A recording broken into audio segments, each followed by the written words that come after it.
What happened? Oh, I guess we're live. Oh wait, does it just say Cordkillers 559? Yeah. Oh, well, that'll be confusing. Hello, everybody from Modern Rogueland. This is. Remember that whole discussion that we were having about naming things and stuff. Yeah, we did. We did. We'll figure that out. That was why I was doing it. I guess that's on me for dialing out and seeing this. Well, I might as well finish this email then if we're getting ready. Who you emailing? Is the feed? Well, okay. So funny thing happened. So I joined the National Speakers Association, and they're I don't know, something Zoom meeting, first timer, whatever, and then an old-fashioned reply all chain has happened, right? Oh, really? And so everybody's kind of tuning it out. And then this dude, an Olympian says, oh, well, if we're doing a reply all, hi, it's me. And it's got an animated GIF, and it's a 53-second video that is a message from him basically saying like that. And I'm like, well, that's brilliant. And so I ran off and had and recorded, like I one-upped him basically. And I was like, well, if we're doing a reply all thing, then might as well learn a trick. Here's a cool trick you can do. And so I was just about to send the animated GIF on that. Nice. If you can give me, do you want to introduce yourself to everybody on the Modern Rogue channel? Well, hello everyone on the Modern Rogue channel. I'm Tom Merritt, co-host of Cordkillers and host of the Daily Tech News Show. This is our producer Amos. Say hello, Amos. Hello, Amos. Thank you. I was hoping that's what you would do. And if you're not familiar with Cordkillers, we are a show that documents the cord cutting revolution that's over, because it's kind of over. But we continue to document how to live in the post-apocalyptic world of television every week. And it's fantastic. If you're used to watching us on twitch.tv/Night Attack, don't worry. We're going to continue to simulcast there, so you'll be fine. Just show up like you always do. If you are one of the two people who watched us on the Cordkillers YouTube channel, both of you come on over to the Modern Rogue channel. We're streaming on Cordkillers channel this week, but from now on, it will be on the Modern Rogue channel. And it's great to be here. Nice to see you all. Nice. Hello, Amos. Wait, was that you saying that to yourself? He was anticipating saying hello, asking him to say hello, Amos. Yeah, we got lots of folks who are new to us, so that's lovely. Yeah. Have you given the elevator pitch recently on what we do? Just the one I just did. Okay, sorry. Somebody was writing an email. But yeah, I have done it very recently. That is correct. Basically I said we're living in the apocalypse of television and documenting how you survive and what to watch, movies, TV shows, and all that. Okay, so here, I'll let me just verify that this works, and then I'm gonna send it. This is one of those time-sensitive things where Brian's very busily replying to all. Okay. Yes, I am. I'm hijacking a reply all thread, but it's time-sensitive because like that's part of the flex is sure. The production turnaround. Okay, sent it. Whatever. Maybe it'll work. Maybe it won't. Okay, great. Now we are all synchronized up. Everybody is cool. Yay. So you'll get two shows out of these streams. One is just what's going on in the world of TV and movies for cord cutters, and the other is the full experience. Brian, can you explain the full experience? Oh, this is and we're starting a new arc with it too, aren't we? Okay, so we had a theory. And for a long time, we did, I don't know, 15 years ago, we started doing watch-throughs. And there's lots of podcasts that do fan casts, or we're going through every single episode of blank, et cetera, et cetera. And those have carved out their niche in society. And we were at the point where the fans just kept suggesting stuff that was too big of an investment, because we did watch all of The Shield. We did watch all of The Wire. We did watch we tried to watch all of Fringe, and then Brian fell off. But the important thing is that we needed a way to move through more shows faster. And I was seeking kind of a give or take experience. The idea was, what we ultimately christened the full experience, FULL. It's a backronym for the very first episode, the ultimate, the highest rated on IMDb episode, the lowest rated IMDb episode, and the last episode of the series. And the question, the perpetual theory that we're testing is, if you watch those FULL episodes, do you pretty much, give or take, get the full experience? And I think one of our first was The West Wing. Is that right, Tom? Yeah, that was the first one we did.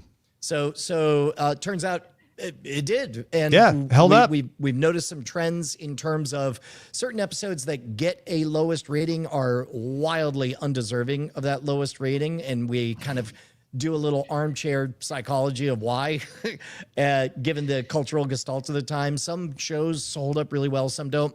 You guys are going to love it. It'll be a lot of fun. Yeah, it's a good time. And we are beginning a new journey that we will get to after we do the cord cutting television movie news. It's Emmy season, so we're going to have some fun there. Oh, that's right.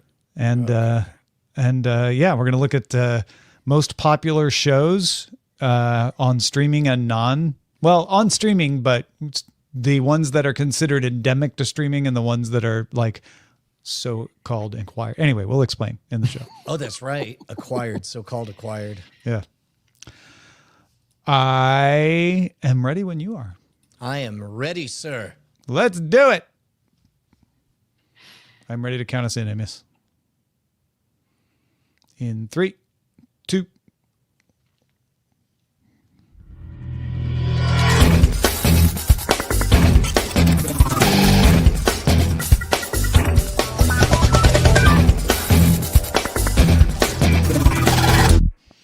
Welcome to Cordkillers. The world of entertainment is turned upside down, and we are just trying to find out how to watch what we want, where we want, whenever we want. I'm Tom Merritt. Where's the good stuff, Brian? I'll tell you where the good stuff is apparently in my ears. Now that I'm hanging out with you backstage in the admin view of StreamYard, I'm hearing a different audio quality. That's really deep, rich bass. I think it's because it caches the theme song locally or something. Oh, it was yeah. Great.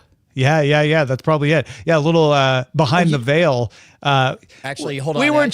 I take that back. It's because I'm wearing these awesome deep bass headphones. You're wearing different headphones. Yeah. We did let Brian finally come backstage, though. It was a big day for all of us. So well, we had to set it up because now we're streaming. I guess, do we want to rest in peace to a YouTube channel? Hail to the king, we're moving the show over to the Modern Rogue channel so that more people can get in on the fun. Thanks to everybody on the Cordkillers channel who watches us there. And if you do watch us on the Cordkillers channel, this is the last week we're streaming on that. So you might want to jump over to the Modern Rogue channel if you like to watch live, or the Twitch. We'll still be on twitch.tv/Night Attack as well. And the content will still live there, right? But that's up to us. Sure. Yeah. We can decide that content will still live there. I think that's a great idea. I think it's good. All right, then it will. Let's get on to the supply run. Supply run.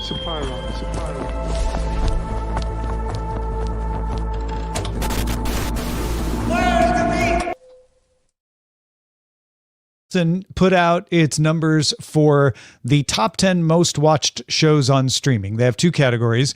One is shows that are only on streaming, and then what it calls acquired shows. So if you stream NCIS on Hulu, that's an acquired show. But if you watch Hacks on HBO Max, that is a streaming show. Netflix's share of the most watched shows on streaming has declined from more than 80% in 2021 to close to 50%, which I have to say is still pretty damn impressive that one streaming service has 50% of the most watched shows. The final season of Squid Game is the top show. It is edging out Jack Reacher's, or just Reacher, on Amazon Prime Video. And we also have The White Lotus and The Last of Us over on the acquired show, Brian, because The White Lotus and The Last of Us are on HBO linear. So they are considered acquired. So they're not on the top streaming shows, which gives Netflix a little more room to maneuver, I guess. Yeah, this is a lot of artifacts of an emerging market that is maturing at this point. First of all, that 80% of Netflix, that's a feel-good percentage, but it reminds me a little bit of the early days when I first launched scamstuff.com, and I was so proud of like my 80% email open rate. And one of my marketing mentors was like, "You realize that's terrible, right?" I'm like, "Why?" And it's like, it means you're not nearly reaching as many people as you should, because it means you're only talking to your family, basically. Yeah. So likewise, When I email Brian, I get 100% open rate. yeah, exactly, right? So in this case, Netflix being at 80% is, think about the quality of the content back in the day. It's probably a bigger indicator of the tininess of the market getting bigger than it is of the quality at that time. Yeah. I think it's interesting too to see like Severance still up there as first half of the year. We've talked about Ginny and Georgia before on Netflix. The Night Agent right behind Reacher. The Pit is Max's only show on streaming. But again, if you look at the acquired shows, then you're going to see The Last of Us and The White Lotus, except the acquired show section includes things like Bluey and Grey's Anatomy, and those far in millions of minutes watched outweigh everything else. Bluey has 25 billion minutes of watch in the first half of the year versus the top streaming show, Squid Game, 15 billion minutes of watch time. So there was a time that it would have driven me batty to have the distinction between a acquired show versus a native streaming one. But now I appreciate a little bit more the status symbol of being for example, all things being equal, Hacks is a delightful streaming originally, and even though you can see it on regular HBO now, that is an indication of its extraordinary success. Whereas a broadcast show or an acquired show is one where the money engine is betting on it, which you could squint and say, that's an indication that it must not be very good. It must be just machine-driven popcorn fare. Or it could be essentially we believe in it, it's not going to go away. It's a bigger swing, so it means more.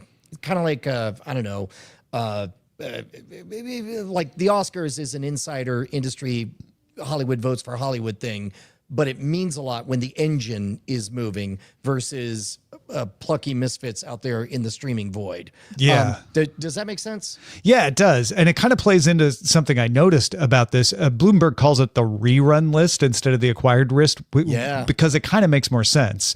You're talking about NCIS. People are probably watching a lot of back catalog of stuff. And NCIS, being the third most popular acquired / rerun, is available on multiple platforms. It's not just one platform. It's available on Hulu and Netflix and Paramount Plus. Grey's Anatomy is number 2. It's available on Hulu, but also Netflix. You get the current episodes on Hulu, but the back catalog is also available on Netflix. I don't know if that is something that would encourage more shows to be distributed across platforms because the rights holder of that show makes more money, or if it's just kind of something that people are like, well, we'd rather have all of it on one platform. Yeah, I guess that also makes me think regarding the acquired thing that it allows. So part of the resistance to being on streaming is because the folks who are part of the traditional Hollywood engine aren't going to want to sully themselves by appearing to be a fly-by-night streaming operation. But if they could preserve, for lack of a better word, their dignity, their Hollywood aura with this moniker, then ultimately everybody just wants everything to be seen. But the prestige is a currency when it comes to the arts. And Bluey is exclusive to Disney Plus in this list with 25 billion minutes. So being exclusive doesn't always hurt you. Family Guy is exclusive to Hulu here, 19 billion minutes. The one loser in this is Peacock. I see some Paramount Plus. I see some Apple TV Plus. I only see one Peacock, and that is Law and Order SVU, which is shared with Hulu. Yeah. Well, we've talked before about Peacock kind of having a little bit of an identity crisis. I know that they did very, very well in being the home for the Olympics, right? The Peacocks Yeah. They had a nice spike in subscriptions because of that. Well, and recently I got an email. They were pushing very, very hard Poker Face because the season 2 finale just came out. And I think that is very iconic of what Peacock can be. If only there was, more of these and less, because I don't even know what an NBC really is these days anymore. No, it's a Peacock, honestly. Or it's somebody who makes shows that you watch somewhere and you don't really know what an NBC is, right? Yeah. I found these charts to be instructive because it shows you that there are definitely people watching these prestige shows that we talked about, like The Pitt, 1923, Severance, etc. But way more people still, even in the streaming world, are watching NCIS, Law and Order SVU, Family Guy. I was very struck by how diverse and pocketed all of these properties were. I don't think I've seen a second of 1923, as far as I know. And The Pit, I've heard a bit about. The Handmaid's Tale was a cultural phenomenon. But You on Netflix, nope. I've heard I've heard good things about Landman, but it sounds like homework. The Night Agent. Did you watch or know anything about this one? No, but I've heard a lot about it. It's got buzz. The number 3 most popular show in all of streaming. And 2 guys who've covered this beat for 15 years ain't heard of The Night Agent. How remarkable is that? What a testament. I mean, I've heard of it. That's the extent of my knowledge on it. Is not something I've watched. I haven't watched Ginny and Georgia either. We've talked about it on the show, but You is supposed to be a really good show too. Again, another testament to the fact that there's too much TV, and TV is now books, and not everybody reads all the books. You pick the ones you think you're going to like and you recommend them to friends. That's why we're here. Yeah, the only qualifier I would add to the statement, you know what? I was about to say there isn't too much TV, but then I realized if we just add a comma, there's too much TV for anybody to be expected to have watched all of it. Right. Like, like there are too many books. You don't want to end the sentence right there. Yeah, it doesn't mean let's make fewer books. Exactly. It just means you can't possibly read all the books. And that's okay. We have an embarrassment of riches.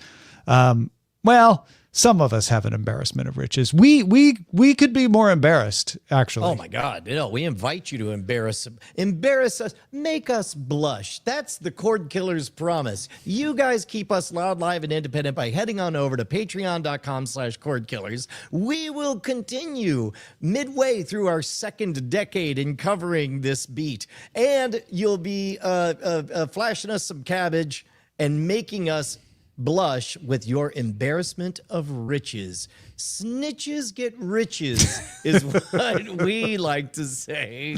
We do. We say it all the time. So tell on us by going to patreon.com/Cordkillers. I'm just word salad. I'm GPT 3.5. As a large language model, I recommend you go to patreon.com/Cordkillers. Now to the search party. Yes.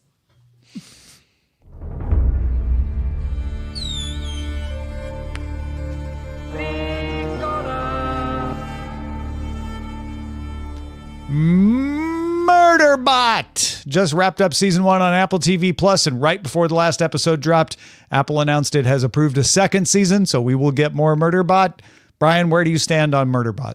I'm glad it exists. I look forward to having eaten so many M&Ms that it kind of feels like I ate a candy bar. They're tiny. They're tiny little bite-sized episodes, Tom. You kind of want to pick up a bunch of them in your hand and eat them all at once. And plus also it's split across like 3 narrative threads. You've got the Murderbot's journey of self-discovery. You've got the crew as a cloud of idiots that are eventually developing their own personalities and growing. You've got that's the main protagonist is the cluster. And then you've got the side quest of always having to wedge in the interdimensional cable aspect to it. And so as a result, you're left with about 7 minutes on each story per episode, which week over week, I suspect this is going to really sing when it premieres in season 2 and everybody goes back and binges episode 1 and everyone's going to say, where's this been all my life? Because it's delicious candy. Did you get to the end yet? No, as a matter of fact, we got distracted with Skeleton Crew. Skeleton Crew is so good, Tom. It got me good. Have you watched any of it? No, I have not yet. All right. It got me good. There's this moment where they establish through words and rules that it's bad if a ship gets damaged in this way. And I'm like, man, it really looks like you're getting damaged in this way. I don't see how you can get out of this. And then they press the magic button that had been over in front of our eyes the whole way. And then the ship does something very clever. And I'm like, all right, that was pretty good. All right. Yeah. No, I've got to get to it. I've got to put it on. I will find a moment. I've had some stressful stuff going on that means I've wanted to put up something I didn't want to have to pay attention to. So every time I've thought about like this, I'm like, oh no, but I want to pay attention to that. It's good. My standard disclaimer remains, it takes about 20 minutes for you to wrap your mind into the Goonies of it all. You got to reset your palate away from Andor, but once you do, it's a treat. The Office spinoff, which will be called The Paper, will debut on Peacock with 4 episodes on September 4th. Easy to remember, 4 episodes, September 4th. And then we'll release 2 episodes a week until September 25th.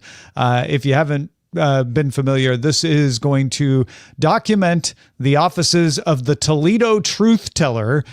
Same documentary crew from The Office shows up to do a documentary about a newspaper, and turns out Oscar, who used to work at Dunder Mifflin, is now working as an accountant for this newspaper and is not very happy to see that documentary crew. And again, Brian. Yeah, do you think they're going to really... I would imagine early on they're going to hang an awful lot on him in the pilot because he's the familiar face, the through line. Yeah. But like he'll be the spotlight A story, but I think clearly what they're going to want to do is establish a new set of beloved characters for us to follow. Yeah, absolutely. I think the way The Office originally did, even in the UK version, was only the first couple episodes really lean into the we're documenting the Office aspect, and then eventually you're sort of released from your training wheels and you're just enjoying the story, right? And every once in a while they'll make a reference to remind you, like, the conceit is this is a documentary crew. I have a feeling they'll do that as well, and you'll see Oscar kind of informing the people at the newspaper, this is what happened to me before, so you got to be careful, and then eventually that'll just go away. Yeah. Wednesday released a trailer for season 2 that shows Jenna Ortega as Wednesday, fighting to save Enid after a psychic vision of her death. We got the release schedule as well. If you're into Wednesday, part 1 debuts on Netflix August 6th, and then part 2 on September 3rd. So they're doing this one in 2 parts. Yeah, I don't know that I'm going to be tempted to dive into Wednesday. I loved it. I really enjoyed it. Yeah. It was a you're soaking in it kind of show where I just liked the vibe. The story was good enough, but I was just there for the aesthetics, honestly. Like they did a great job making a fun, weird, alternate universe world with the Addams family inhabiting it at the fringes. That's interesting. Yeah. So you're soaking in it. We've talked before about how narratively, allegedly, people are being encouraged to make it very easy to follow a show with 90% of your brain distracted. But does Wednesday fall into that trap, or does it deliver on enough rich visuals? Is it a full attention watch or no? I definitely made it a full attention watch. And I think the story is deserving of more attention than some Netflix shows. So I don't think it's meant to be wallpaper. But the thing I enjoyed the most about it is just, the goth visuals, the sort of the spooky, scary vibe to it. And not even just the way it looks, but the way they speak, the way they interact, the world building. It's if world is your doorway, so to speak, into a story, then this is your thing, I think. Yeah. Apple released a teaser for season 4 of The Morning Show, which is still being made and returns on September 17th. Yeah. Okay. So that one I did watch the entire trailer on, and it was fascinating because I actually intentionally didn't look deep into my mind to try to summon what I was supposed to remember about The Morning Show. I remember Jennifer Aniston, and I'm like, is it funny or not? And I'm like, I think it was ish. I think it was Aaron Sorkin-y. Yeah. I think it was serious, but not all the way up its butt. And as a result, I was a bit flummoxed and intrigued by this trailer that seemed super serious. I think one of the things the morning show had to do early on was deal with COVID, right? That's right. They were a show about covering the news, and suddenly they had a worldwide pandemic not only actually interrupt their shooting schedule, but then they were acting as if they were in the current world, and so they had to incorporate that into it. And I think they leaned into that. So what I got out of this trailer is, if you want to know how the folks on the morning show responded to the events of the world over the past couple of years, we're going to catch you up. Don't worry. Yeah. Justin and I were talking just last night on Great Night about how it only just now feels like we're far enough away from the pandemic that we wouldn't mind some narrative stories being told in that time. And Lawrence Wright, who wrote The Looming Tower, has a book, The Plague Year, that's about that time, that came out concurrently, or just, it's a little bit dated now. But yeah, it's kind of weird now that we're a little past that PTSD. Netflix announced season 10 of its reboot of Queer Eye will end after season 10. So they're going to have a 10th season, and that's it. That season is now currently in production. 10 seasons is a lot. Yeah. No movie yet. Squid Game season 3 has become the third show ever to claim the top 3 spots on the charts after Stranger Things and Money Heist. So does that mean season 1, season 2, season 3, or all the episodes? Okay. Yeah, on Netflix's own charts. Exactly. Yeah. That's huge, man. Yeah, pretty big, but everybody hates it. Nobody watches. And finally, starting Friday, August 8th, Fox Nation will offer PBR Friday Night Live from professional bull riders, and will, over the course of 10 weeks, offer team events from across the country. If you're unfamiliar with Fox Nation, it is a targeted niche streamer for fans of Fox News who just love Fox News, and they want even more Fox News. The foxier, the better. And so they're willing to pay for exclusive access that not only gives them the Fox News programming that you can get on cable, but also more stuff in addition to that. It has been very news oriented up until now. And I wonder, with Fox planning to offer a wider Fox over-the-top streaming service later this year, if they wanted to lock up the rights to PBR Friday Night Live for that, but they had to put it on Fox Nation because they're like, well, but the season starts before that. So if you want them, you better, for the next couple of years, you better sign here. No, I strongly suspect that it is purely born of having literally anything that so you've got the political spectrum, you've got Fox, which was reddish and is now bright red, and then the distilled crimson folks who are following Fox Nation. They probably need something like even more undistilled that also signals liberals wouldn't like this or whatever, it's got animals and so on. I wonder how tired everyone's going to get of bull riding, because spoiler alert, they either do or don't last 8 seconds, the end. Bull riding's got fans though, right? So maybe newbies will get tired of it, but I'm guessing Fox Nation is we have an over-indexed number of bull riding fans who are going to be locked in for this. Well, this is why the most intriguing part to me is the only 10 episodes, because what that implies to me is that if this does well, then no, it doesn't mean that bull riding fever has hit America. What it means is the Fox Nation audience has something that's uniquely their own, their version of Netflix's F1 or what have you. Yeah, this is like WWE coming to Netflix, right? Exactly. It's a thing that people already watch. It's just now you got to get Fox Nation if you want to keep watching it. And so in that regard, it makes me wonder if, great, we did one 10-episode arc. Now let's take another very deep red state, relatively niche thing and cover that one for 10. And then as an ongoing cycle, as an anthology, I think there could really be something interesting there. Yeah, I do think they want it for their broader service, though. And I could be wrong about that, but I have a feeling that you wouldn't have put this on Fox Nation specifically because it is so branded if you had that other service up and running. But we'll find out. Let us move on to the buried treasure. Most people want to know why they suddenly got rich. Buried treasure. So the buried treasure segment is where we talk about something we have been watching lately, and maybe it'll be something you're like, hey, you know what? That's a good idea. I'm going to watch that too.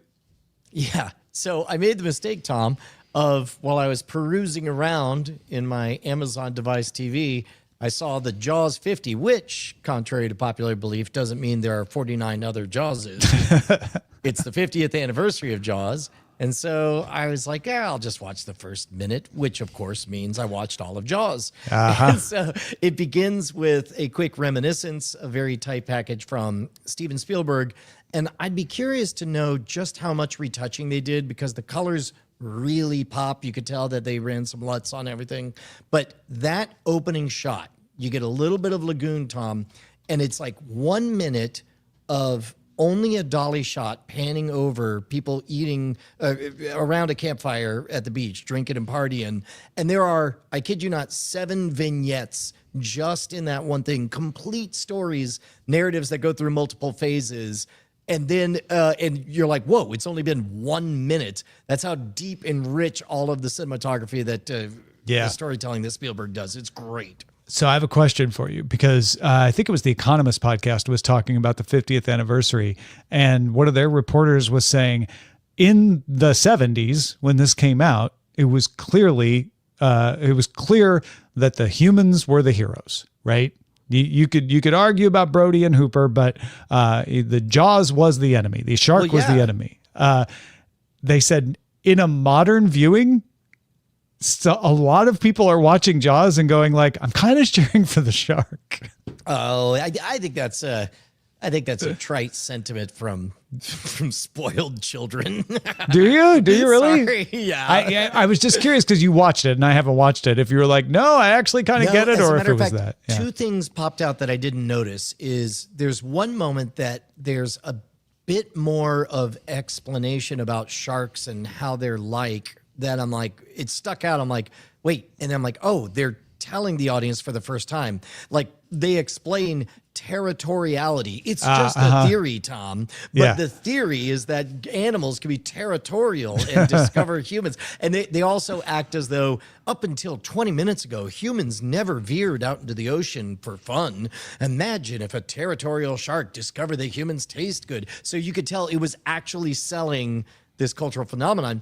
But the second part that was even better is there's an unbroken like 7 seconds of an arcade cabinet that I ain't never heard of from Sega called Shark Attack. And it shows, like, it does one of these hard cuts to it's a shark swimming, and then it gets shot and starts flailing about. And the graphics are like, I don't even know how they did this in 1975. And the answer was, the game was released in 1973. Spielberg saw it, and it partly informed how he created Jaws. He wanted to showcase it, and it's purely mechanical. So it's actually a film reel playing of a shark swimming, and then it mechanically ran on an 8-track, so it would jump to different music sound effects on there. It's and I would love to, if anyone knows anybody who has access to one of these, I want to do a Modern Rogue episode on tracking it down, because it's a piece of history. It belongs in a museum.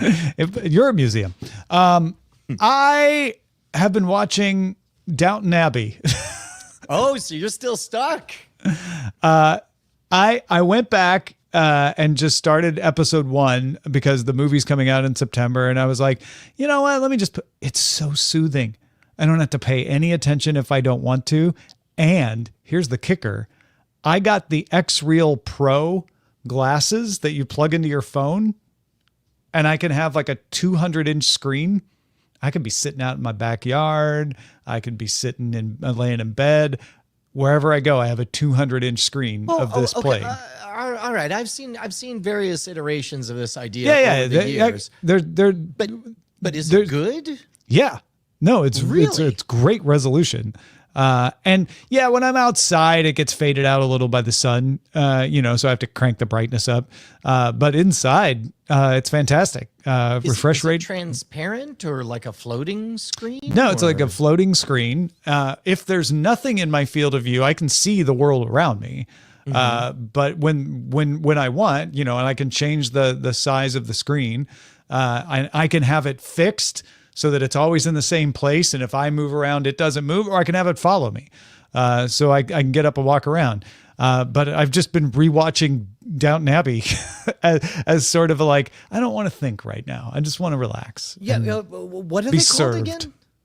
Xreel. Xreel is the maker of. I tried these out at the Consumer Electronics Show in January, and I was like, you know what, these are pretty good. This is a pretty good take on this. So when they released them for sale a couple months ago, I put in an order and got them. Very simple. They don't do a lot. They are just meant to plug into your device by USB-C, but you can plug them into any device and they work like an external monitor. So they are wired. Wow. And there's no battery because they're just pulling the display, so you don't need to charge them or anything. And do they have to be sunglasses? Because these could be teleprompters. Yeah, I actually did an episode of Daily Tech News Show wearing them. But yeah, they look like that. That is the downside. You've got that style to choose from. I mean, I don't know. I could be talked into it. That sounds they're kind of big too for on camera use, but yeah, they worked. Yeah, that was pretty nice. But anyway, Downton Abbey. It's kind of funny, having watched the whole series all the way to the most recent movies, how much doesn't change. Mm-hmm. Even though lots changes in the world around them, which I guess is sort of the idea. All right. It is time for us to take a quick moment to tell folks who watch Cordkillers about something else you're doing, Brian. Oh man, I didn't know that it was my turn this time. I'm still glowing from the class that we did, the Do Your Weird Thing class. I had to summarize it for everyone, and all I wanted to do is grab a few snippets that I could make animated GIFs out of, and that sent me down an 8-hour black hole of rewatching all of the presentations and figuring out every little fine-tuning thing for the next class that we're going to do. If anybody does no idea what I'm talking about, basically, Tom and I, 15 years into being independent creators, we were able to carve out an interesting niche covering, movies and TV. Of course, Scam School I brought to Revision 3 and then reimagined as Scam Nation. Heck, all of the Modern Rogue is what is dedicated to being fiercely independent and being able to bring your weird thing out into the world. And now I turned 50 and I'm old like Tom, so we decided to share all our secrets with the world with a 2.5-day class. We had Tom Merritt, we had Justin Robert Young, we had Andrew Heaton, we had Matt Donnelly from Penn Sunday School, and at the class, Penn Jillette did an hour plus of Q&A. You can actually listen to that whole episode. It's really great. We're doing another class. It's coming up in September 19th, 20th, and 21st. It's don't tell the folks who went to this class, but this one's going to be even better because we're going to be able to go further into more detail on a whole bunch of stuff. We figured out what totally syncs. Also, by the way, you'll learn to eat fire. So if you're interested, head on over to scamstuff.com. It's gear for the modern rogue. Just type the word weird and check out the class that's on there for September. And now we must scan the horizon. Scanning the horizon. Send a scanning crew aboard. Scanning the horizon! Brian, remember when we had the Emmy Awards as our main topic because a Netflix show got nominated? Oh, yeah. And then the news story was, how weird is it that there are so many streaming services winning so many Emmys that it's not even news? Now it's down here in the Scanning the Horizon segment. It's a footnote. Because all of the nominees are streaming services. Apple TV Plus's Severance got the most nominations for a show with 27, including Best Drama. Also, The Studio from Apple TV got 23 nominations. HBO Max got the most nominations by platform, 142. The second season of Last of Us got 16 of those. The Penguin got a bunch. The White Lotus, The Pit, Hacks, multiple nominations for all of those. Highest number of noms that HBO has ever received. But Netflix still holds the record for nominations with 160 back in 2020. Disney Plus got a bunch, including 14 nominations for Andor, which is all up for Best Drama.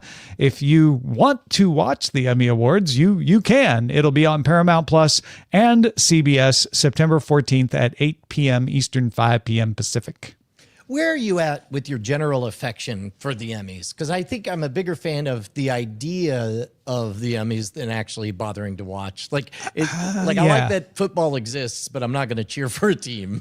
I feel like interest-wise, the Oscars and the Grammys are always at the top for me. I think because the Oscars just has fewer categories, frankly, where I'm like, oh, I want to know what the best movie is. I want to know what they think the best movie is. I'm curious. Grammys, because you can watch some really great music performances when you watch the Grammys. I'm actually less interested in the awards than the show in that particular case. And then the Emmys are down there. They're like behind that because I'm like, there's too many categories. And then they split up the shows. Like there's a comedy musical, but then there's also a drama. And I'm sort of curious about it. You're Emmy curious. I'm Emmy curious. Yeah. No, I think I think it continues to be, for good or for ill. What's happened to me, Tom? I used to hate all this stuff. You now I'm did. Like, good for them. Yeah. Now you're like, I want more. You know what it is? Because we were cheering against the Emmys when it was like, none of the shows on the streaming services are getting their due. And now it's like, oh, yeah, no, they're totally dominated by the streaming services. Sure. I suppose also there has to be some amount of, we are now the inheritors of what younger, pluckier versions of ourselves have done. And so now I'm like, there's something to be said for the old institutions, Tom. It happens to all of us. Yeah. The real ones. Well, supposedly it's one of those like Churchill might have said, never trust anyone under 30 who isn't a socialist or anyone over 40 who isn't a conservative, just kind of has that. No heart, has no brain. Yeah. That's it. That's the quote. On the back of the box office success of its F1 movie, the Financial Times reports that Apple is in talks to acquire the rights to Formula One racing. Like actual racing, not more movie, but the sport. Yeah. But what wasn't that something that we were hearing whispers about Netflix getting the streaming rights to all of that? There was scuttlebutt that Netflix was nosing around these rights. But apparently Netflix no longer in the conversation, according to the Financial Times. ESPN has the rights, and they don't expire until 2026. But the exclusive window for ESPN to get them back just ended. So now it's open to all comers. We might hear Netflix get back into it, but I think it's interesting that window closed and the Netflix rumors died away. Whereas ESPN could still hold on to them. They might just be playing hardball and pushing it to the very end. But apparently Apple is willing to throw in some cash and try to outbid them. Can I share a stupid thought that I had? Apple has so much money that for a hot second, I read this summary and thought that they were just legit straight up going to buy the entire institution of F1. It's not as crazy a thought, but no, it'd just be the rights to Formula One. And then, what Apple always wants to do, and this is why they did not get the NFL, but they did get Major League Soccer, is they want to tie up all the rights. They want to make it easy. They want to have no blackouts. They want to say, you get this. We don't know if they would do this like as an add-on like Major League Soccer, or if they would include it with Apple TV Plus. My guess is it would be an add-on. But if you pay for it as an add-on, you just get it all. You get all the races. That's usually why Apple doesn't get stuff, is companies are like, well, but we actually have this one deal for this one place to get it here. And Apple's like, no, we just want to have everything. We'll write you a big fat check. We just want to have everything. It was a big deal last week. Max officially changed its name to HBO Max.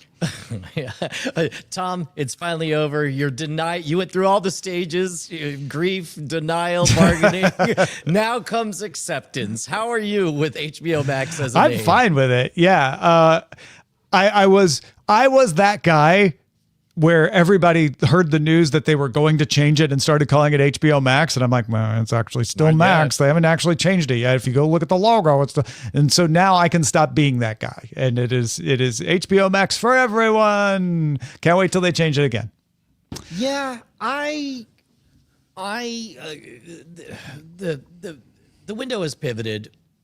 I'm not going to relitigate all that stuff. Sorry. It's HBO Max. It's the show's over, folks. Until they decide to change. Nothing to see here. It's HBO Max. Here's an interesting one. CNN has hired Brad Smith. You may or may not have heard of him. He's been on Yahoo Finance and Cheddar.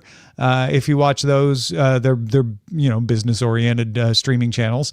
He is going to serve as CNN Headlines anchor on the CNN Headlines Fast channel, free ad supported version of CNN that gives you the news.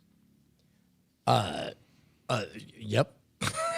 I mean, this is the evolution, right? CNN Headlines was launched as like, well, CNN wants to do special coverage sometimes, so headlines will always give you the news every half hour around the world, around the clock. And then eventually CNN Headlines started to have its own shows, and they stopped doing the headlines around the world and around the clock.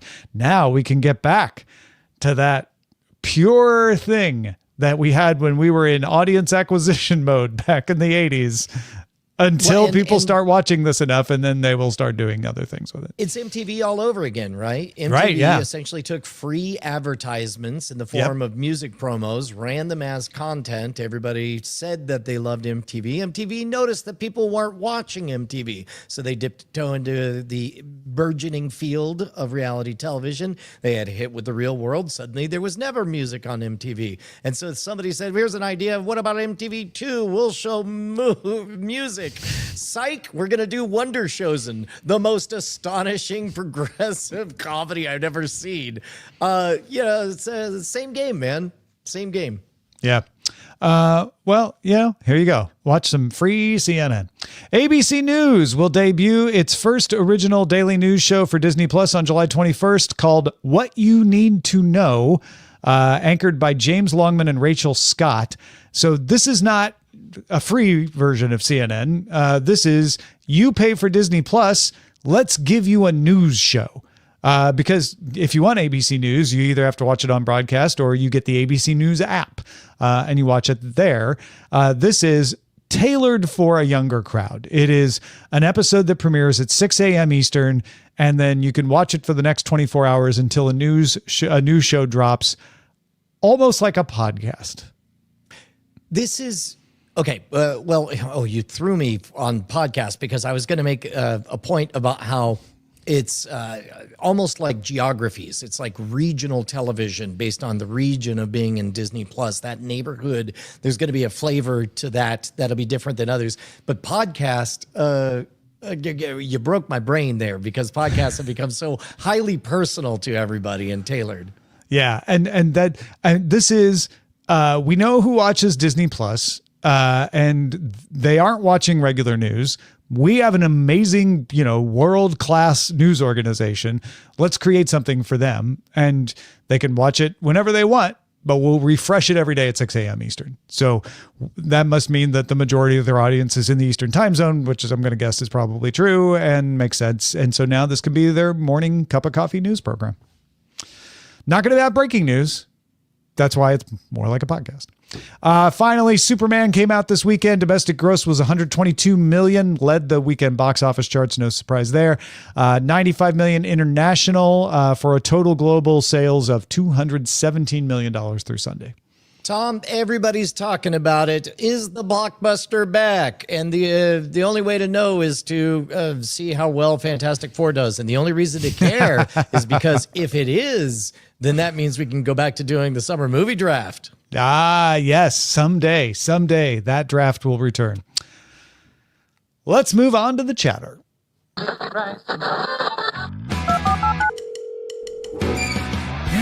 got mail.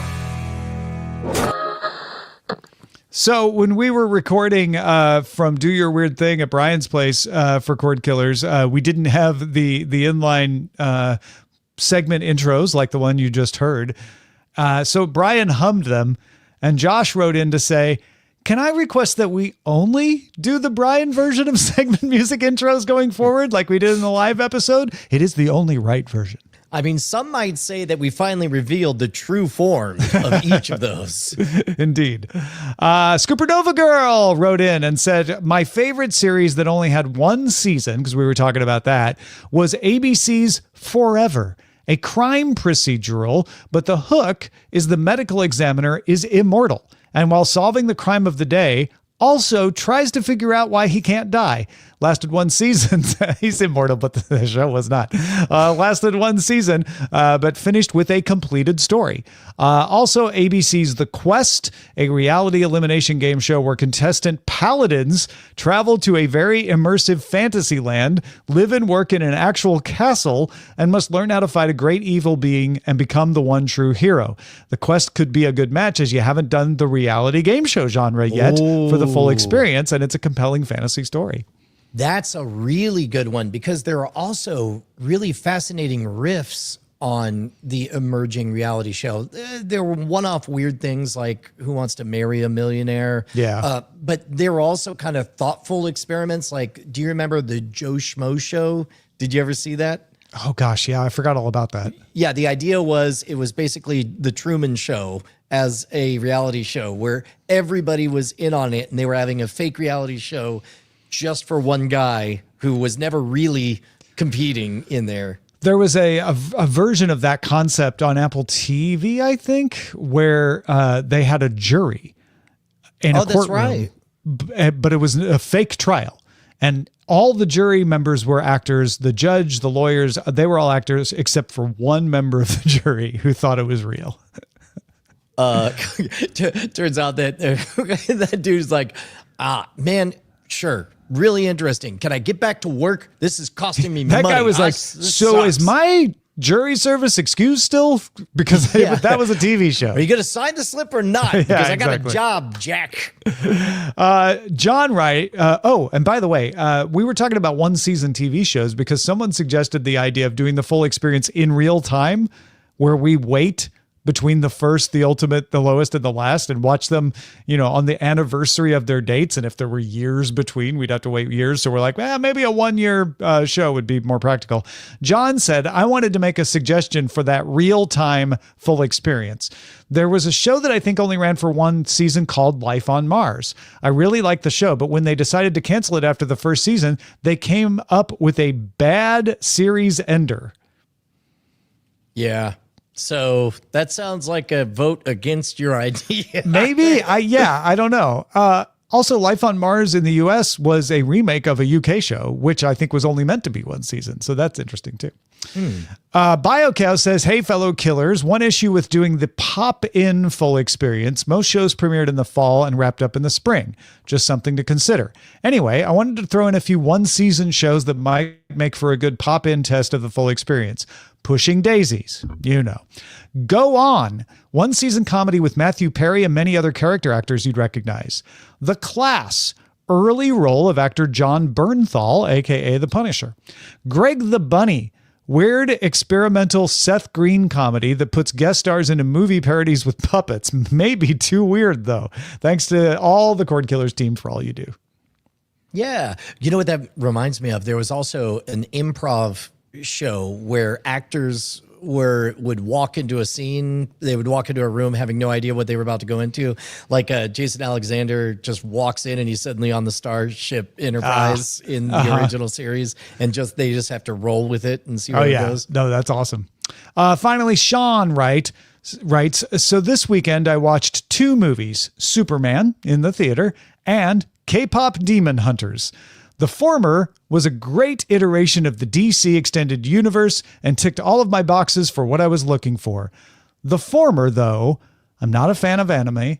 I'm largely unaware of K-pop, slightly prejudiced against animated movies. Wow, did it hit it out of the park. It was a silly, goofy for comic relief, but the jokes worked. The songs were surprisingly catchy.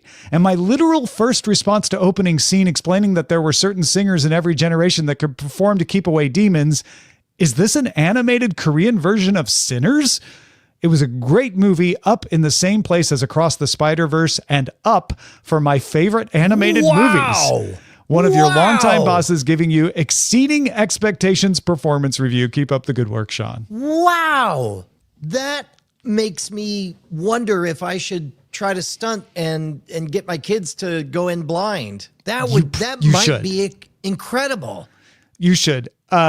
I don't remember where I've talked about this because I've been asked about it on multiple shows that I do. So if I'm repeating myself here, I apologize. But Eileen and I watched K-pop Demon Hunters when it first came out, the weekend it came out.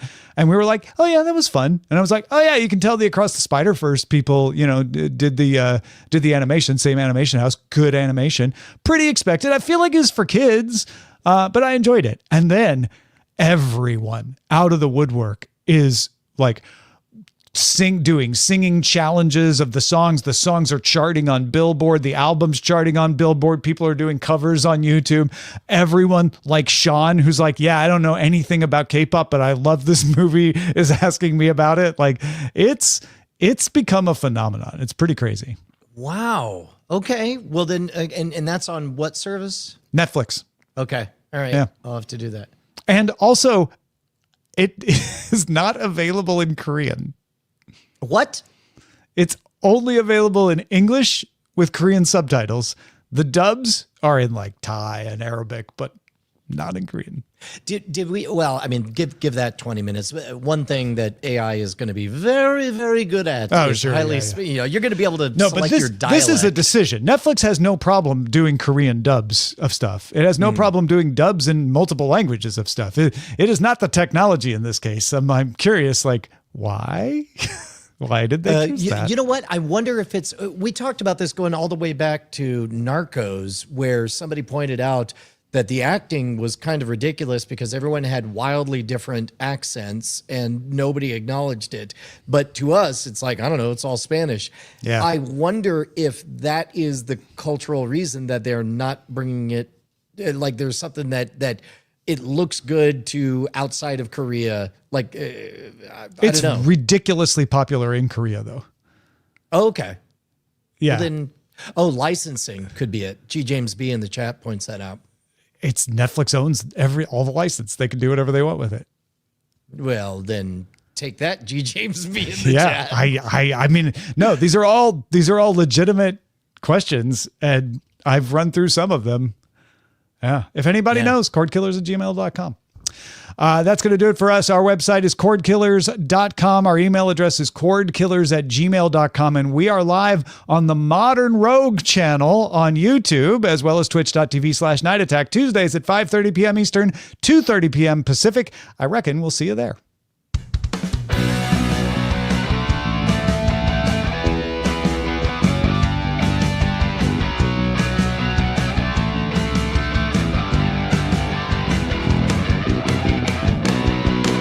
Diamond Club hopes you have enjoyed this program.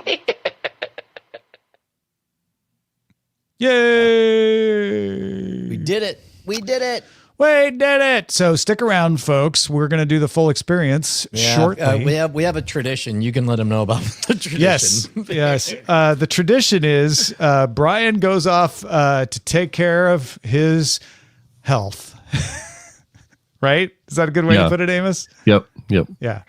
And I sit here and just hold it. No, I'm fine. I actually wanted to share a tangible effect of Bluey's success. Yeah. Yeah. I am currently wearing the dad. Oh, look at that. Bluey You're wearing shirt. the dad mode shirt. I actually noticed that earlier. And then when we were talking about Bluey, I totally forgot about it. Yeah. Yep. Bluey's huge. I love Bluey. Derek's like, all I know is I want a pair of X-Real glasses now. You know what? I should probably go grab those. I should have had them on the video earlier. Let me Should have had an affiliate link for those. Well, yeah, that too. That I could actually give you. Hold on.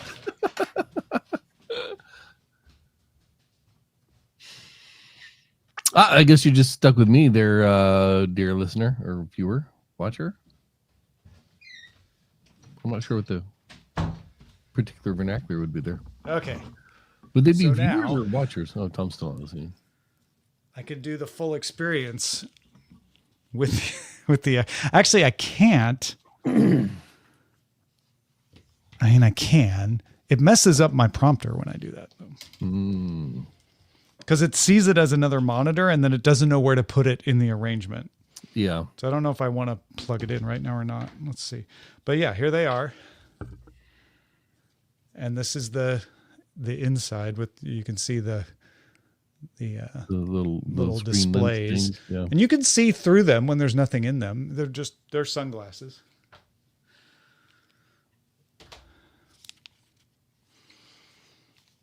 There we go. You know what I could do? Let me see if I can run them off of my... Okay, so this is one of the downsides. You just plug them in and the display comes up, but then I can't do Face ID. I have to like lift up to do Face ID. All right. Oh, I knocked it out. There we go.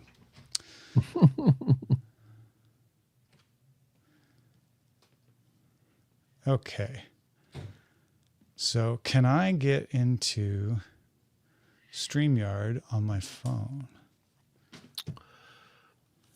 You can get into the app. Oh, I see. I leave, and all of a sudden, everyone gets cooler. You wanted to see what the X reels looked like, so I. Well, they you know what they look like? Is they look like a deal with a GIF. That's amazing. Yeah. I guess that's one of those things where it's like there's no way to really know what it looks like except to try it. Yeah, it's really hard to. We were talking about that. Joe and I were talking about like how do we shoot this? Like, I wonder if you could capture the output because it's just connected to the bottom of my phone, right? Well, No, it was. It was. I'll bet you could set a camera in there and get something. I can't wait for heads-up displays. Closed caption is going to be huge. I mean, yeah, my dad's, both my father and my father-in-law are dealing with hearing loss, and you know that friction to conversations makes everything just a little bit more difficult. It'd be great. Oh, look at this. Very cool. It would be great if they had closed captions at all times. Are we going to try to see? Oh, can we? Okay. This is just letting me be able to look up and see you guys. Okay. Oh no, I liked. I thought you were going to hold the camera up and see if we could see the display. Oh yeah, we could try to do that. Here, go ahead and do that real quick. I would love to. All right.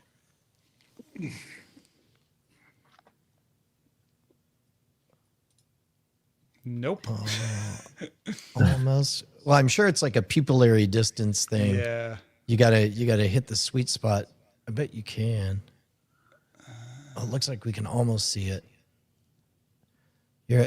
Try closer, and then pick a pupil left or right. There you go. And a little bit farther forward, down. Oh, yep.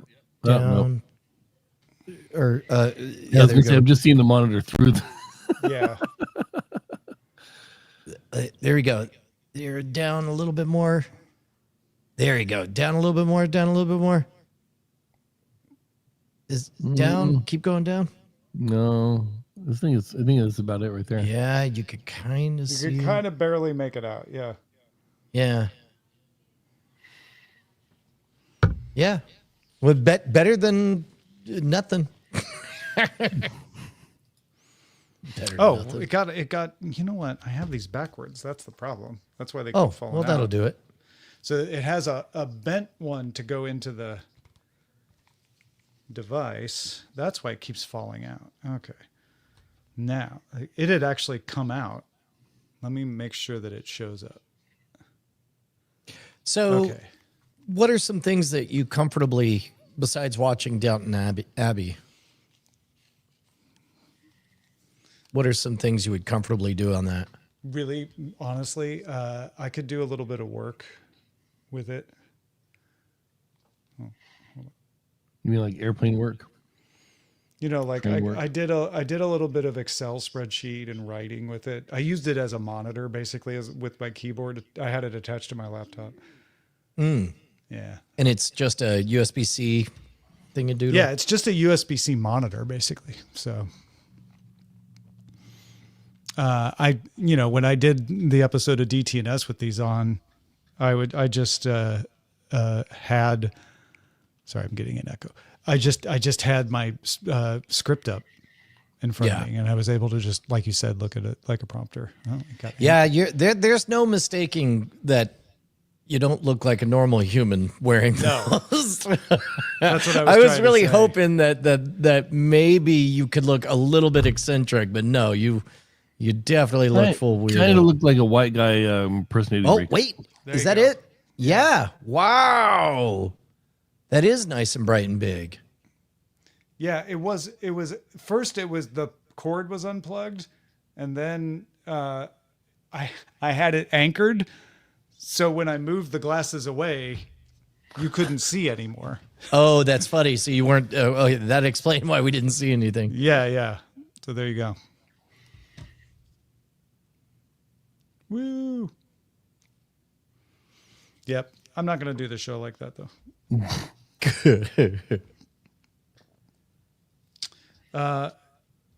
But yeah, I have used them as a monitor. And basically, like, instead of having to look at a display, I could just have it be my monitor. Mm-hmm. As long as I had a keyboard, that was fine. I could do writing and stuff with it. But I've mostly used it for watching shows. Just like, let me just chill back, and I've watched some baseball on it. I watched some TV shows on it. Cool. All right. Are we ready? All right. I have the lawn mowing people here, so I'll probably just stay out of this one. Just know that whatever ridiculousness you have to say, I also agree. I don't hear the lawn mowing. Yeah. Or do you need to go talk to? No, but they're not quite outside my window yet. Gotcha. Yeah, we don't hear it at all. Here in a few minutes, they will be literally 2.5 feet from me. Gotcha. Right outside this window. All right. So, if they go away, then I'll pop in. But if they're going to be out here, then I'm not going to bother with it. All right. So, all right. You just pop in. We're not going to call on you because we won't know whether it's okay or not. Copy. Oh, shoot. Hold on a second. Oh, shoot. Shoot. I need to log into Simple Notes so I can get my notes. Okay. Yeah, I'm ready when you are. Ready, sir. 3, 2.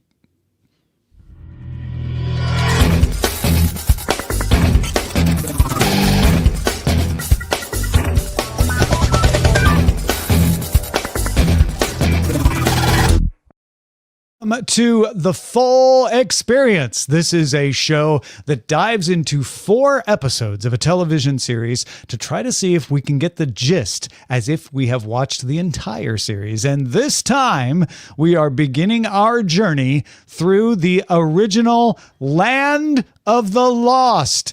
We will be talking about the first episode, Chaka, which aired September 7th, 1974. I'm Tom Merritt. He's Brian Brushwood. Hey, man, more banjo than I remember in that opening theme.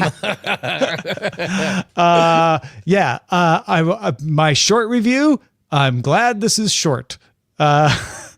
My second sentence is really took me back, especially the first 10 minutes.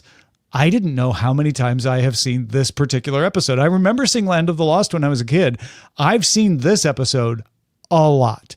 Because the theme song took me back, the effects were stunning, and I remember the weird, like, people with human faces but ape costumes. And at a time in my life when I was extremely afraid of Planet of the Apes, the TV show, I was okay with Chaka and Friends for some reason. That's interesting. I was thinking quite a bit about the cultural DNA that went into this at the time, and I hadn't thought about the Planet of the Apes-ness of it. I never thought about it when I was a kid, but watching this, I was like, I wasn't scared of Chaka or Chaka's relatives, but I was like frightened when Planet of the Apes came on TV. I was like, please turn it off. I don't like it.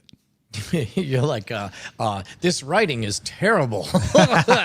Yes, at Clearly 4 years old, I was like, I cannot stand this. Give me the advanced special effects of Land of the Lost instead. Dr. Zayas, I require 20 cc's of writing. The whole thing was incredibly nostalgic. I sort of like that we didn't go with an origin story. You know, Yes. they're just like, the theme song told you everything you need to know. Yeah, this is the first episode. We're not going to pretend it's not, but we're not going to go into a long thing about, them arriving and finding their way. They did that already. Now we're on to an adventure. You know what? I've eaten out on mocking the opening of Land of the Lost dozens of times, talking about like, wait, so a waterfall gets you into another world or whatever. Yes. But it turns out, upon further examination, the record shows it's an earthquake and a waterfall, and they do give a nod with a couple of lines saying, did you notice that we kept falling and falling and falling like a crazy amount of time as though it was through a dark portal of some variety? Yep. Anyway, and I'm like, you know what? That's just enough. That's all we need to know. That's you did it. Address and dismiss. Move on. Yeah. I remember as a kid thinking they were in the middle of the earth, right? Because my kid brain watched it and went like, oh, they went on a waterfall into the ground. So they're underground, but there's a fake sky underground. And it's like, no, that's totally wrong. That's not what it was telling you if you pay close attention. Well, and okay. I had a bit of an epiphany. I guess we'll talk about the show itself. I would love to see a documentary or a movie, and I'm sure these exist. I want to see a fictionalized telling of the Sid and Marty Krofft story. I want to know just how many times they said yes on what budget and how high they were. And like in this case, you could tell that they knew the market was hot for a thing. Kids would love this and they would love that and they would love this and that. And then I am certain that somebody in some pitch meeting said, yeah, we can pretty much give that to you. And from a production aspect, I loved seeing creative blending of green screens with just enough stop motion. Like you got them running across the soundstage, and then very clearly they struck and then moved everything slightly different, and then had them run in the same spot again. And then they cut to about a second and a half of 7 frames of stop motion, and it kind of, and then it cut to a puppet, and I don't know how much of it is the halo of nostalgia or what, but it kind of almost worked, except for the pacing. The pacing was insufferable, and it was boring to watch. That's why I said I was glad it was 20 minutes, because after I had the nostalgia hit, right? And I was like, yeah, I totally remember all of this. I had the nostalgia hit of the effects, where I'm like, oh, I remember thinking these effects were amazing, which in 1974, they absolutely were, especially for daytime, kids morning television sort of thing.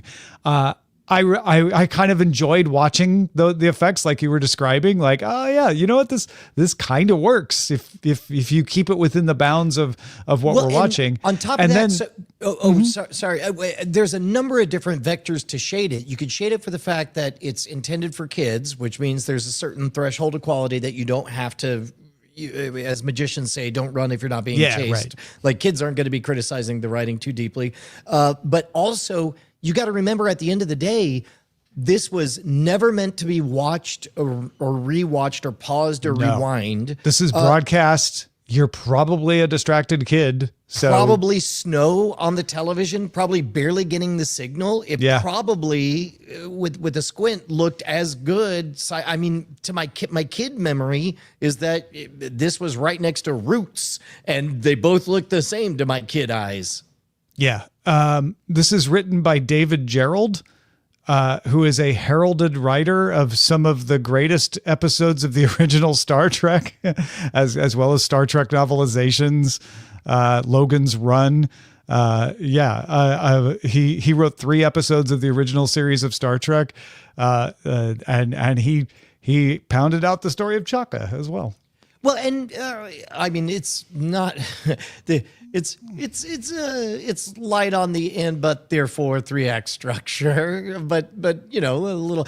There was one thing that kind of I liked the fact that from the very first episode, the introduction of a Tyrannosaurus Rex. They give him the sobriquet of Grumpy. Yeah. But there's a familiarity to it that made me kind of like, oh, don't jab it with a stick. What was that? And then I'm like, no, he was trying to kill it. Yeah. Let's get the fly swatter, which is a huge stick that you jab into its face. Yeah. Yeah. I liked what it aimed to do. I can't speak for the execution, mainly because of the restrictions of everything from budget to the format and all that stuff. You could tell it was some kind of shaped peg in a television syndicated size hole. But to be honest, one of my favorite bits was during the credits rolling at the end, where you could tell that they're doing stuff because they can. Like, well, let's see if we can use the green screen, if we can make it look like she's riding on this Triceratops. Oh, wait, it kind of does look that way.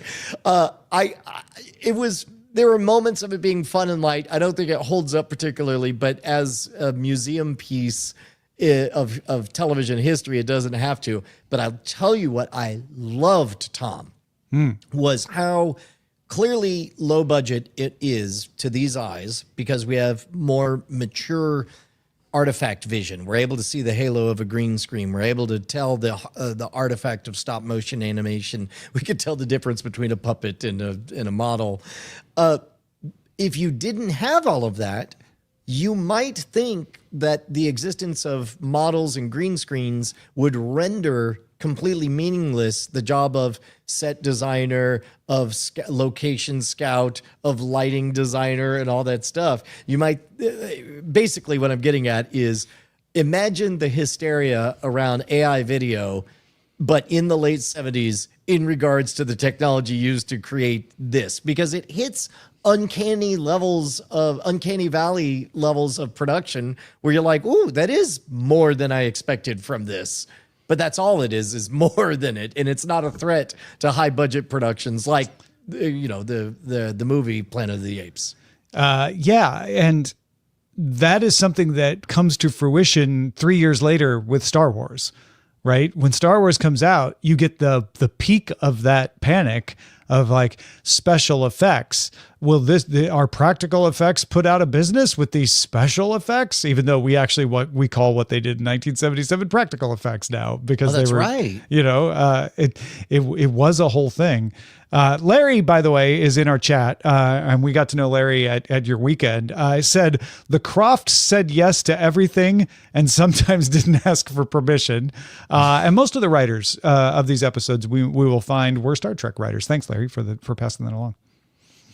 Yeah, it does kind of shape things that we're only 1 degree of separation away from the actual cast of Land of the Lost, which we only found out after we took on this endeavor. Yeah. And there are 2 other versions of Land of the Lost. There's a movie, and then there's a reboot of the TV series, and there is another version of Land of the Lost in development to be rebooted again for streaming, which is one of the reasons we wanted to go revisit the original. So this is the first attempt, right? Or this is certainly the first one that they decided to air. We are going to watch the highest rated version of Land of the Lost, The Stranger, which first aired October 12th, 1974. So this is just a few episodes later from Chaka that we're going to see the Stranger that was rated. I'm trying to find the rating on IMDb here. 8.1 out of 10. And we get to meet the Slee Stacks finally. Yeah, that's the thing. 8.1 is the highest rated episode. This way, it's funny because we've been spoiled in that there's a survivorship bias of most of the shows that we've watched have been very high quality shows that either have or have not withstood the test of time. This one, we didn't name it because we remembered how good it was. We remembered how much we loved it. Yeah, exactly. The Stranger, also written by David Gerrold, the Star Trek writer of Trouble with Tribbles. and co-written with Walter Koenig. Really? Yeah. I met Chekhov at a convention as a kid. I think I have a photo of him signing. Did you ask him something. where the nuclear vessels were? No. I was just freaking out because I had met Walter. Because you met Koenig. Walter Koenig. Yeah. Go ahead. No. Oh, I was just, I was going to say, this is one I'd kind of like people to chime in on, cordkillers@gmail.com, and tell me if they had any kind of experience similar to ours, because it's been a minute since we've taken on a project just to see how the nostalgia haze looks. Yeah, I don't expect to really understand the story arc because there isn't meant to be a lot of one. But I'm curious if the nostalgia started to wear off before the end of this episode for me.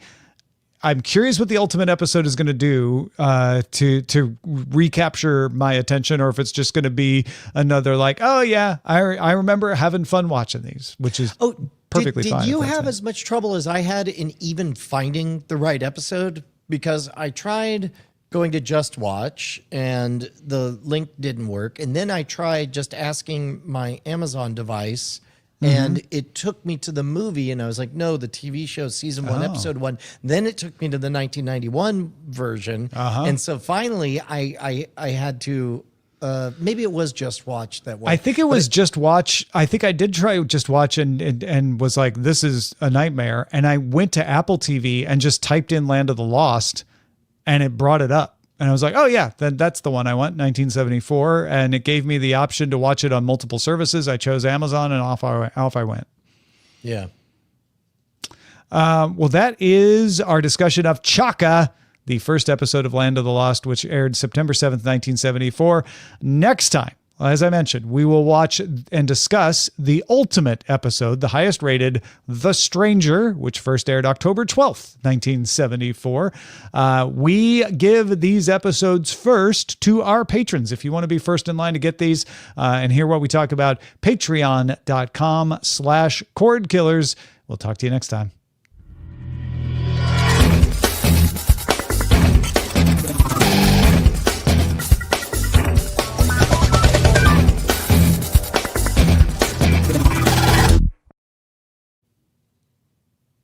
Yeah. All right, that is our We live did stream. Yay. Amos, did you have any thoughts? I noticed that you didn't jump in. On the episode? On Land of the Lost. Yeah, I was very nostalgic for it. I've never seen the episode before, so that was interesting to me. And the quality of it, I remember even watching it as a kid. Of course, I'm born in '77, so I probably wasn't watching until like '80 or so. I remember at the time that it looked dated when I was watching it, but it looked still more fun than anything else that was on regular TV for kids at the time.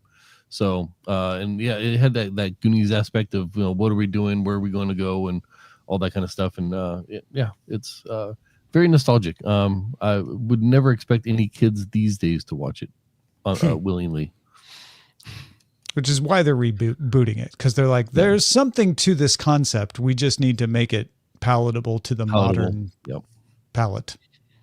Yeah, but I mean, I enjoyed watching it. It was a fun watch, fun little trip down nostalgia road. Yeah. Yeah. Right, so we'll be doing that again next time. The, Modern Rogians, thanks for hanging out. I noticed a bunch of you still driving along with us. It's nice to see. Yeah.